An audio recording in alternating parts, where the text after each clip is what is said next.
Have you ever seen an afterburner of a fighter jet or a rocket engine nozzle and seen like a diamond pattern of the air outside the engine? Well, this video will explain why shock diamonds occur and what is the scientific reasoning behind them.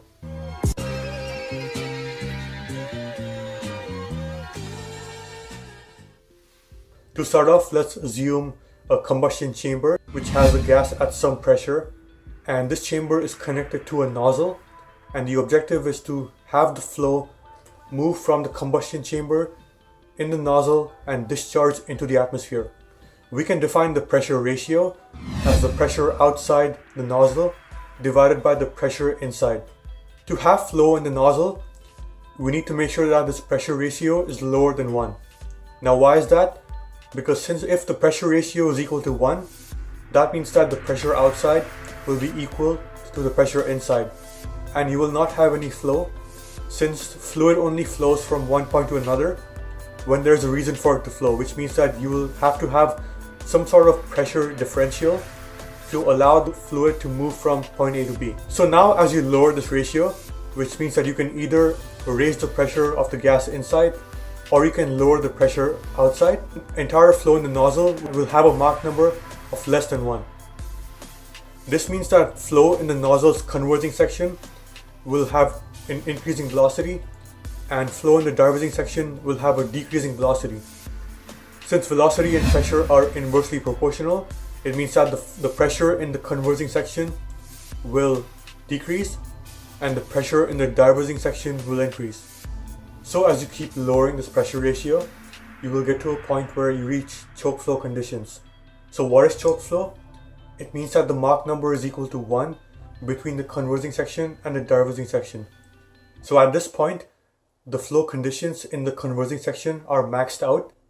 As you lower the pressure ratio below this choke flow condition, you will have something called a normal shock forming, just downstream of the sonic point. And what is a normal shock? It's basically a shock wave in the air, since the pressure downstream of this normal shock is much higher than the pressure upstream of it. What's interesting to know is that the Mach number downstream of a normal shock is always subsonic. That's something quite interesting because the more you have a Mach number difference, the stronger your shock will be. So what happens then is that as this pressure ratio keeps lowering, the normal shock will be traveling downstream of this point.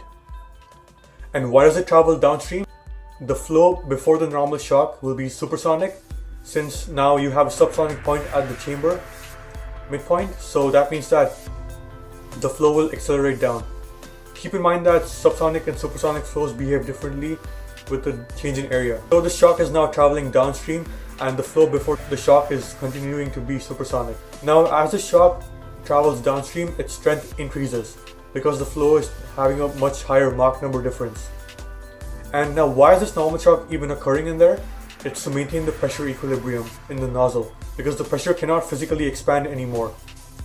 This condition is called overexpanded, and that is why you can see that nozzles which operate at a very low altitude are overexpanded. The pressure at the nozzle exit is much lower than the pressure outside. So eventually, as you keep lowering this pressure ratio further, the normal shock will reach the nozzle's exit. So now at this point, if you lower the pressure even a little bit lower this point, the normal shock will break into an oblique shock. And what is an oblique shock? It's basically a tilted shock, which you can see in supersonic aircraft at the tip of the Concorde, for example. This oblique shock is not as strong as a normal shock, and what's important to know is that in this case, the Mach number downstream of an oblique shock can be supersonic. So what occurs now is that the normal shock will break apart into two oblique shocks downstream, and it is important to realize that the flow at this point is still overexpanded.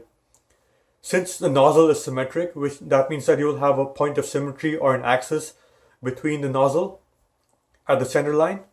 And what happens when two oblique shocks touch? What occurs now is shock reflection. One thing to know in shock reflection is that the Mach number will keep on decreasing and the shocks get weaker and weaker as you go. So these oblique shocks being reflected are your shock diamonds, and that is why you can see them in nozzles and in rocket engines, as also in supersonic.